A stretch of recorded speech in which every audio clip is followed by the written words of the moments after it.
Okay, I've got a question. What do a whole lot of baked goods, a single father, and the most festive of small town tree lighting ceremonies have in common?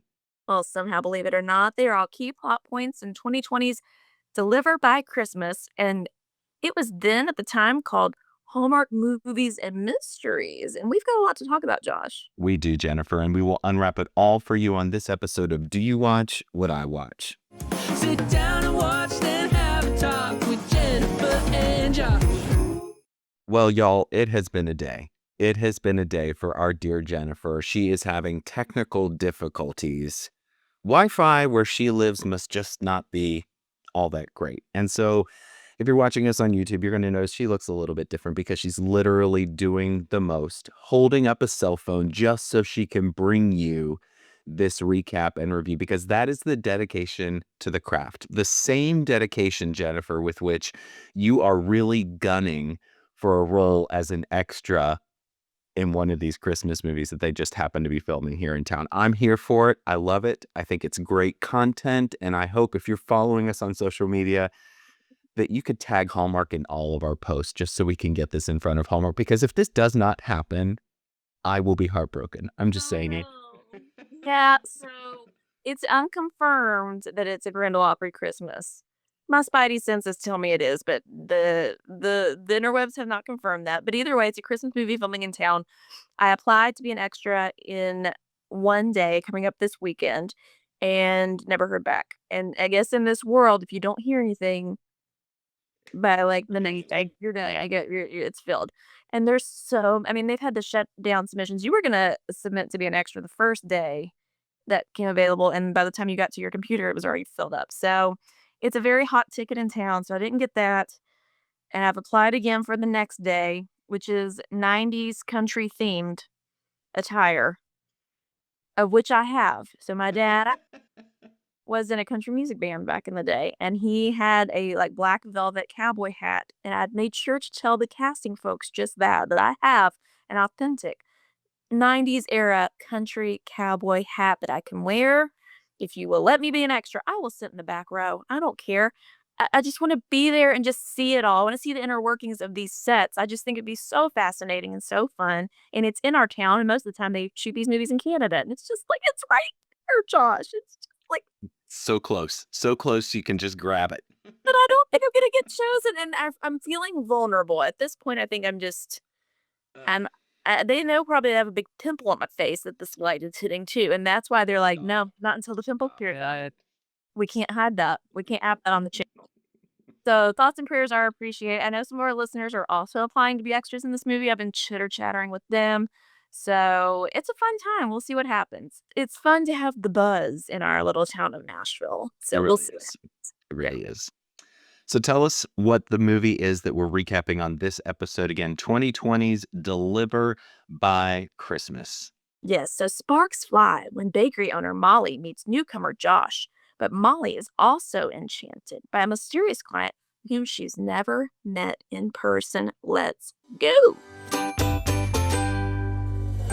So first things first, if you're new to this genre, you need to know this is on Hallmark Movies and Mysteries, now known as Hallmark Mysteries. And the movies at Christmas that wind up over there usually tend to be a little bit more low key. Is that fair? How would you describe it, Jennifer? They're a little heavier A little usually. bit heavy. Yeah. A heavier tone, a little less holly and jolly and overarching tonality of a mystery movie. Not very often do we get actual mystery in a Hallmark mystery Christmas No, movie. But, that's a neither here nor there. Anyway, so this one starts in a town called Colbyville. We don't know what state this is. It really doesn't matter. And we get a jazzy version of Jingle Bells, and it's clear from jump that we are in one heck of a quaint, snowy, small town. It is 9 days until the big tree lighting, and we meet our female lead, Molly. She is a busy baker and fulfilling all kinds of orders. Her niece shows up to help her find a tree for the bakery, but she's so super busy with her post-it order system. So we learn early on that Molly loves to control things and is very type A. Now we meet our male lead. His name is Josh. Great name, if you ask me. He is decorating his front porch with his son. He's new to town, and his house looks big time baller. They are on a mission to make this the best Christmas ever because clearly there has been some sort of recent tragedy in their lives. Stand by for that. And of course, because we need to sort of immediately make this a little bit more light, a snowball fight breaks out. Back at the bakery, Molly's sister has some concern that she's missing out on everything that life has to offer, namely love, and Molly agrees to accept a little bit of help from her sister. Now, Josh's family is going to throw Josh and his son a party to officially welcome them to town, but there's some ulterior motives here. His family wants to set him up, right? That's clear throughout this entire thing. There's going to be some obnoxious sweaters involved for this particular party, and Josh gets saddled with having to bake cookies for the party. So stay tuned for that. Remember, she's a baker. He's got to bake cookies. There's so much baking in this, and it just warms my little heart. If you're new, Josh loves a baking montage. He Loves does. a baking montage, and boy, we got a lot of baking in this one. There's also a butcher and a candlestick maker. Just all checking all the boxes. All the things, yeah. Now, separately, Josh and Molly are off with their respective kiddos to buy Christmas trees. Now, we get our meet cute when their hands brush on either side of this beautiful Christmas tree in the lot. Now, they discuss maybe King Solomoning it, splitting it in half and that sort of thing. But instead, Josh gives up on it for the sake of the grand gesture here. But bummer, the thing's already been sold. So That's May fine dice. anyways. No dice. But there is some cute eye contact here happening. There were a little bit of sparks that I was getting from Go here. Did you feel it? A little bit. And can I just say these leads, I don't know that I've seen them in any other movies on the network. They are both strikingly beautiful people. Yeah. I mean, my gosh. So the female lead here, her name is Alvina August, and the male lead, his name is Ian Bailey. And they are both strikingly good-looking people. Mm-hmm. Yeah, I want them. I want some sparks to happen. Not at the Christmas tree lot though, because that seems like bad business if you get sparks flying there. Yikes. Everything Fur just everywhere it goes up a Fur. bed. Singed fur. No thanks. Yeah. Josh and his son unpack Christmas ornaments, and we learn what has happened here. Josh's wife died because, the deader the better on Hallmark Channel. What we say? Our Copyright. motto. Copyright 2005. Yikes. Yeah. Anyway, Molly is doing her tree too with her niece. Now, Josh burned the cookies he was supposed to be baking for the big party and decides he needs some advice. If only there just happened to be a friendly baker in town. Stay tuned. The big Christmas party that they go to looks like a lot of fun, and Josh's family is trying to set him up not so subtly with a gal named Jessica. She invites him to go caroling, trying to get his number, and that is clearly a little bit mildly annoying to him. Was this girl the same girl that was Paul Campbell's love interest in Three Wise Men and a Boy? I think so, yeah. I think it was too. Yeah, she's funny. She plays that like a little extra, a little much really well, I think. Yeah, I agree 100%. And I think they did a good thing with her. They clearly didn't want the two of them together. They didn't want you to want the two of them together, right? But they didn't make her awful, No, no. She wasn't a villain. She was just kind of annoying and like, didn't need it. Exactly. Yeah. By design. I'm sure she's a lovely person in real life. The character was annoying. I don't need her PR team reaching out to me. Not today. Not today. Not with these technical difficulties. You've got enough trouble today. I will tell you my hand is already cramping. How much more movie we got to talk about? I'll pick up the pace for you. I'm just kidding. You're good. You're good. So Josh wakes up the next morning to do some odds and ends for the tree lighting ceremony. He emails the bakery in town, not knowing that it's Molly from that chance encounter he had at the tree lot a bit earlier. He calls her, picks up the phone to call her to work through some of the details here. Now, the chat is kind of flirty from Go. Like, it's clear in the phone. Yeah, it's clear from Go that there's sort of like this mutual interest thing happening here. And Josh asks her for some cookie baking tips. Okay. Now, the next day, Josh and his son go off for ice cream. Molly and her niece happen to wander into the ice cream shop too. The kids connect and they chitter chat about their Santa lists, and Molly and Josh smile at each other. So there's some sparks flying between these two people who met each other just because of a chance encounter. And there's sparks flying because the same two people are having this phone conversation, but they don't realize that it's the same on both sides. It's almost like, what was that movie we just recapped? The turkey one. Turkey Talk and Talk. Holiday Hotline. That It one. was Holiday Hotline 4 years removed prior to Holiday Hotline. Yeah. There you go. Yeah. So Molly winds up having dinner with her family a bit later that night, and Josh calls again. And again, they have not connected the dots, and they flirt a little bit about baking. There's some stress about decorating for the big tree lighting ceremony, and Josh's family is meddling in his life on so many different levels here. Later, Josh's son goes off to wrap presents for the troops because everyone in this small town has a heart of gold. Yeah. They Pure are as the whitest snow. pure as the whitest fake snow you've ever seen. I mean, they are literally out there doing the literal most for the troops out there. There, the son happens to see Molly helping kids make videos for the troops because, of course, she is the literal best. Yeah. Yeah. Later Why on, is she single? Why is she? why is she single? That's a great question. She's Lovely single. locks, her hair. Oh my gosh, loved it. Pure, can bake. Heart of gold. What more do you want? Wears a red pea coat. Don't think I didn't notice it. Mhm. Looking phenomenal. Yeah. Yeah. She's single because she's so focused on the bakery. I guess so. Big We business. love an entrepreneur spirit. Yeah. We do. Yeah. Later on, Josh calls Molly to chat about gingerbread houses because originally she was going to bake a bunch of cookies for the tree lighting ceremony. Then he calls and he's like, hey, actually, let's do gingerbread. And because she has a heart of gold, she's like, sure, I had planned to bake all of these cookies, but now I'll just go ahead and switch it all up and bake gingerbread. Mm-hmm. Which seems like way bigger of a deal. Way bigger of a deal. Like you went from 1 cookie per kid to I need 4 sides, like 2 rectangles, 2 squares for the sides, 2 rectangles for the roof, plus extra shapes for accessories. And let me tell you, every year I'm like, let's build a gingerbread house. It'll be so fun every year. I'm like, I'm terrible at this. And 5 seconds in, there's sprinkles everywhere, and my roof has collapsed. It does not meet like local building codes, No, and I'm needing an engineer involved. It's because I think the icing that come with those prefab kits, at least, is like, it's not great. not bueno. Yeah. No. Yeah. So I always end up with project regret. Same here.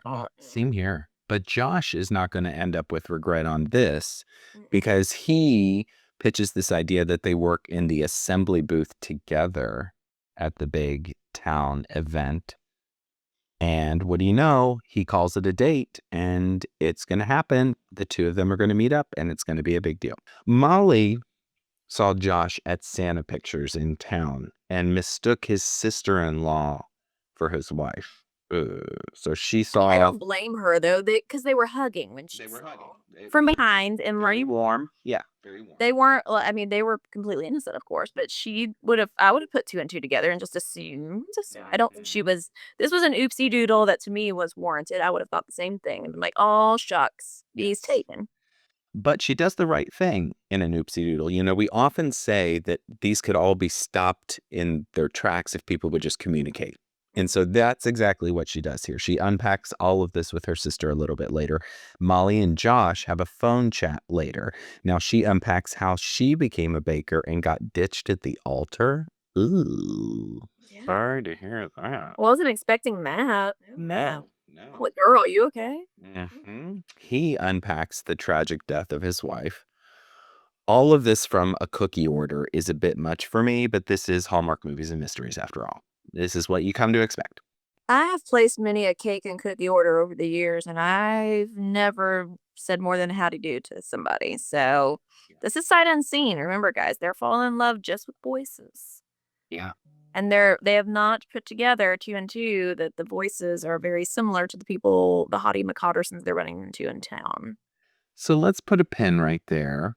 Okay. Because here, I got one right here. Because I would like to know if you feel like this whole plot is plausible. I mean, if you have these conversations with someone over the phone and then you have these conversations with someone in real life, would you not at least in the back of your mind just sort of be like, I wonder if that's the same person because it kind of sounds like the same. Especially in the same small town. It's not like you're talking to somebody in a bakery, like, 100 miles away. Yeah. See, that was the thing they did in Holiday Hotline that made it work. She had a different accent. Correct. Yeah. And a different name. Yeah. They both had Different different names for reasons unknown to me. I still don't know why he had a different name. Go listen to our recap of that. But, yeah, plausible, no. Do I care? No. There you go. I'm very much in the same boat. Take the pin back out. Pins out. Pins out, moving on. Josh's son, Charlie, is ice skating at the rink because we need to do more wintry things. They almost run into Molly at the ice rink. Jessica is still trying to do the most to win over Josh. She runs a candy shop in town, and she has donated a bunch of stuff for this gingerbread assembly thing they're going to be doing. Now, at the advice of her sister, Molly is there to try to get a peep at Josh because she knows that Josh is going to be at the candy shop picking up the stuff for the gingerbread thing. So Molly's there. She sees Josh. She connects the dots, right? She's like, oh, geez, it's the same guy. It's the tree guy. It's the guy on the phone. It's the thing. Yeah. Some may say she connected the candy dots Oh, I see what you did there. because I did appreciate in the candy shop, it had like little candy dot motifs on the back wall behind the point of sale counter. And I thought that was whimsical and made it look like a candy shop. I love that. Yeah. There you go. Yeah. So she texts him just to verify that it's him, and he texts back. So now she knows all of it. Yeah, she feels some sort of way about this. I think she's sort of sad, a little bit put off, because remember, she thinks that he's married because she saw him with his sister-in-law at the Santa picture thing. Right. She went from having two hotties on the line to same hottie, married hottie. She thinks married. Yeah. Yeah. Oof. Yeah. But again, I love this. The sister in this really just sort of sets her straight really quickly. She dials it down and figures out that it's actually her friend that she saw at the Santa thing and his sister-in-law. So that is out the window. So she calls him later, and the call is, I would describe it as sweetly awkward. She's trying to be cute and put together, but she's really kind of funny in this scene. I liked it. They go off to shoot their video for the troops. Now, I can hear screaming in the background. Do you think that's a problem? probably not. And then, yeah. It is such as life. That's just what She's like, yeah, Sorry. we've got kids. Yeah. Yeah. So they go off to shoot their video for the troops. Now, remember, Josh's son wanted to do this whole video not only to send a nice video to the troops, but so that his dad could meet Molly, because the son was trying to play matchmaker a little bit, which I thought was kind of a cute little twist here. It was cute. And his mom, who has passed, was in the military. We might have you said that. I'm sorry if you did. No, you're perfect. Yeah. So instead of it being Molly, though, Jessica is the one working the booth. And all of a sudden, the son's like, deuces, I don't want to do a video today because it's not Molly. And I was 1000% here for that. Yeah, he was funny. He was a good kid actor. Yeah. I thought so too. Yeah. Oh, that's so good. Now, Josh and Charlie, the son here, finish a pretty impressive snow fort in his front yard. Like, this thing was really well engineered. But Charlie wants his periscope, like most, 8 or 9-year-olds want a periscope, so they can see over the wall of the fort. So Josh goes up to Charlie's room to get it. And Josh finds a Santa stuffy. Think like a Build-A-Bear, but a Santa with one of those voice recorder things inside of it. And he tosses it on the bed. And the little voice that Charlie recorded basically said that he wants his dad to find love by Christmas. It was a Build-A-Bear. Build-A-Bear had some kind of like sponsorship or something with this. At the beginning, at the beginning of the movie, there was some title thing that popped up that said something about Build-A-Bear Workshop. Oh. I tried to rewind it to see it again, but Hallmark Plus doesn't let you rewind 15 seconds or 10 seconds with one click. Hello, it's 2025. Let's get on that. And my fat finger on my phone couldn't get it to scroll to the right part. I was like, forget it. Moving on. Podcast be darned. Moving on. But yeah, so Build-A-Bear had some involvement in it, which is interesting. Well, there you go. Now, Jessica had asked him out to dinner, and he doesn't really want to go. He said, well, let me think about it. But because he saw that Charlie really wants him to fall in love, he decides that he will go on the dinner date with Jessica. So they are off to set up for the tree lighting a little bit later. And Josh's attitude about the date that he has to go on could best be described with meh. He's just very lukewarm about the whole thing. Yeah.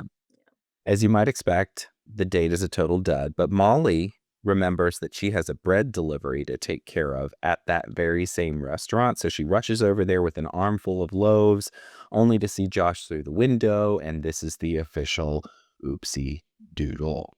Because now he's with another woman, not her. Yeah. Like, this is the second time. This poor girl, she's like, I got left at the altar. Then I saw him with a girl. Oh, it was a sister-in-law. Yay. Oh, wait, now he's with another girl who's not me. Mm. Come on, Molly. She's been through it. She's been through it. Yeah. Josh gets home from the dud of a date, only to see a voicemail from Molly. He returns the call, but she doesn't answer. Ruh-roh. Josh is super nervous. They've still committed to do this whole gingerbread assembly thing, but Josh is super nervous to meet Molly and rushes Jane, her sister, at the big gingerbread event. Now, Molly obviously has decided she's not coming because she is bummed about the whole thing. He is half-heartedly building his gingerbread house, and Jane asks Josh's family about this whole Jessica thing, and they tell her that, no, we set him up with her, but it really didn't work. There weren't any kind of sparks, so it's not going to happen. Now, Jane hoofs it over to the bakery. She's like, she sees the opportunity here. She literally hoofs it over to the bakery to grab Molly, who puts on a fancy tree lighting dress, as one does. It's time to go light this big tree. Now, Molly is there, looking amazing. He saunters up to her as the tree lights up. Perfect moment here. She texts him to connect the dots for him. They have a really, really great conversation here. He takes off his hat because he's wearing one of these, not like a ball cap like this. He's wearing one of those. It's like a newsboy hat or something. newsboy Like hat, I'm delivering papers. like I'm a sophisticated man kind of hat. Yeah, exactly. See, there's an soul. He's an old soul. He takes off his hat, he swoops in, and he kisses her. And it was a pretty good Hallmark kiss, gotta say. Yeah. All right. Instead of ending it here, normally when we end these recaps, we're just like, and fade to black after the kiss. But that doesn't happen here because in this one, we get to see Charlie's heartfelt message to the troops, wishing them the best Christmas ever. It's time for gold or coal. Okay, it is time for our gold or coal segment where we're each going to bring 3 gifts to the podcast. If there's more gold, it's a handmade gingerbread house. If there's more coal, it's a sad off-brand vanilla wafer. Like, think of some Dollar Tree kind of stuff. Cardboard. And if it's a tie, 3-3, it's just going to be a meh. Merry Christmas. My hand has fallen asleep for those of you wondering on the YouTube video. And Josh, I'm coming to you first. What gifts are you bringing to the podcast? So I will start my gift giving with some gold here. I thought this last scene, not the last, next to the last, the one where it's the tree lighting and they're finally coming together and they're going to kiss and the whole nine. This was a really satisfying scene for me. I thought the way that it was written, it went back and forth. And then she did this thing to reveal the whole thing and connect the dots for him when she texted him and he grabs his phone out of his pocket and this little gesture of taking off his hat to kiss her. Like, it was just really romantic. It dialed up the romance and I thought it was great. You took one of mine. I loved that scene because she texted him, "It's me." And he's like, "What?" And it still took him, I feel like, a couple seconds to put it all together. Like, Yeah. come on, Josh. But yes, I love that scene. But I will give a gift to these kid actors, the niece and the son.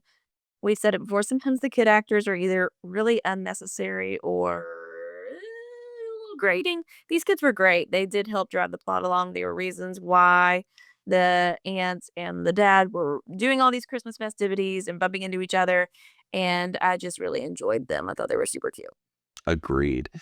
My next gift is going to be gold. This thing just has Christmas feels throughout. It just felt like a warm mug of cocoa throughout. It just has a warmth to it, has a lot of heart, a lot of sentimentality, a lot of great Christmas traditions, and I just really felt like it was a Christmas movie through and through. I get that.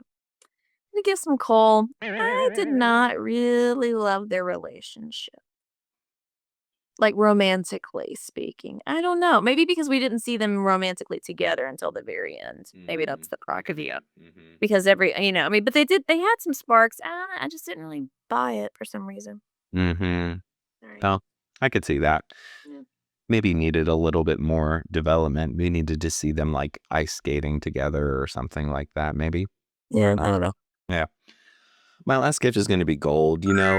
We watch so many of these movies, Jennifer, and they are loud and fast-paced, and there's a lot of things happening and all of that sort of stuff on Hallmark, and this one being on Hallmark Movies and Mysteries, I thought was certainly lower key and quieter, and it was paced a little bit slower than some of these other ones that we watch, and sometimes that could lead a movie to be boring, Mhm. but I feel like this worked for me, and I feel like this would be a good kind of quiet movie to watch with a loved one if you just want something easy and quiet and warm, and I liked it for that reason. I think we watch so many of these, like, I'm thinking Haul Out the Holly and Jingle Bell Run and these ones that have a lot of adventure and pacing and that sort of stuff. This is not that, but I think that there is a place for this kind of a movie, and I think it actually does work at the end of the day for me. Mhm. No, it's very sweet, and it's definitely if we didn't make that clear, it's the "you've got mail" trope, but it was still very satisfying to see that. My last gift is gold. I love that we got an interracial couple as the leads this time. We don't always get that, and I definitely wanna champion, diverse storytelling, and all different families can look like all different shapes and sizes and colors, so I liked that we got that. Unfortunately, we don't get it enough in my opinion, so I Yeah. was happy to see them paired up together, and I thought they were, again, beautiful couple. And if by Beautiful. the sparks necessarily, but beautiful. Good genes. Can you imagine if these two had a child? Ugh, gorgeous, gorgeous. Yeah. Mm. Good genes throughout. So the bottom Probably the line. kind of movie you can have a follow-up, I guess, but No, man. probably not. They still don't know who they're talking to. They're so confused. They're like, "I got a new phone. Who dis?" Who dis? "It was me. I'm your wife." So the bottom line in this one, we had 5 pieces of gold, just 1 piece of coal. We are going to say that this is a well-built gingerbread house, and by and large, Jennifer, we also had good feedback from our listeners when we put out on our social media channels, just trying to get some folks to weigh in with their thoughts on this one. We heard from Boo Boos underscore mom who said, "This one was perfect. Alvina and Ian were great scene partners. Couldn't have agreed more." So, of course, we always want to hear your feedback, and we're going to try to do a better job of putting out there what we're going to be talking about ahead of time so we can include more of your feedback. So you can follow us on Instagram at doyouwatchwhatIwatch.com. Final thoughts on this one for you, Jennifer. I think it was really well done. It was very sweet. I watched it when it first aired in 2020, which let's be real, we all needed some merriment that year the most. And this definitely was a standout from that season. And I was glad to revisit it a few years removed. I had forgotten some of the nuance that happened. So yeah, it was good to see it again. Yeah. How about you? Loved it. I thought it was really fun, really warm, really sentimental. And I like that it wasn't just about the romance. It kind of had this subplot with the military thing that I thought Mhm. feel was really heartfelt. I thought the nice little video we got from Charlie at the end was just a perfect cherry on top to kind of just give you the warm and fuzzies. So I'd absolutely recommend it. It's important to note, Jennifer, I picked this movie because this is one that came up when we were talking about the top 100 movies that our friends over at Christmas Aficionado are coming up with. I guested on that podcast, and this was one that another one of the panelists had suggested might be included in the top 100, and I can absolutely see why. Yeah. And we'll link that video at the end too. So if you haven't seen, Josh was on one episode and I was on another with some other great Hallmark experts, as we like to call ourselves, trying to figure out what the top 100 Hallmark Christmas movies of all time are. It's a hoot and a half. So we'll link that so you can go back and watch those as well. Hey, that is another episode of Do You Watch What I Watch? We're so glad you're here. Thank you for being a part of our little family. And if you'd like, tell a friend about our podcast. Come on, we're here to have fun. Send them a rate. Yeah. We are doing the 12 Pods of Christmas. So we're doing 12 movies that are fan favorites, counting down until we get the new Countdown to Christmas movies. And I will say, we're starting to get some buzz about these new movies that are coming out, and I get very excited every time I see a headline with like a little plot synopsis or any little cookie crumb we can get. I know. Here for it. They are sprinkling it along the way, just leading us down to count. We're sharing anything we can find on our Instagram. So yeah, definitely subscribe over there. Special thanks as always to Nick Schwartz for our theme song. Thank you for being here.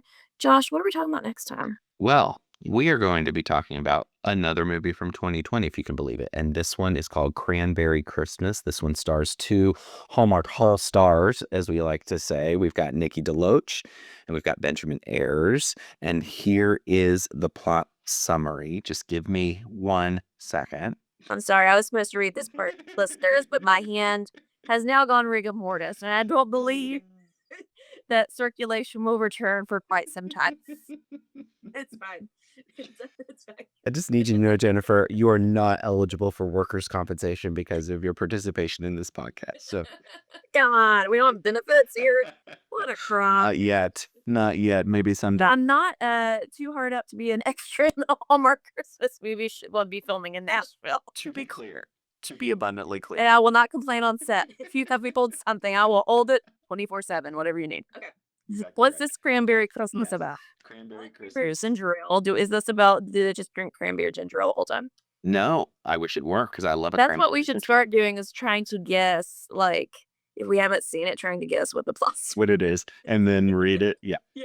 So here we go. A separated couple feign marital bliss on national television to help their town's Christmas festival and their business. This sounds like it's going to be a lot of fun.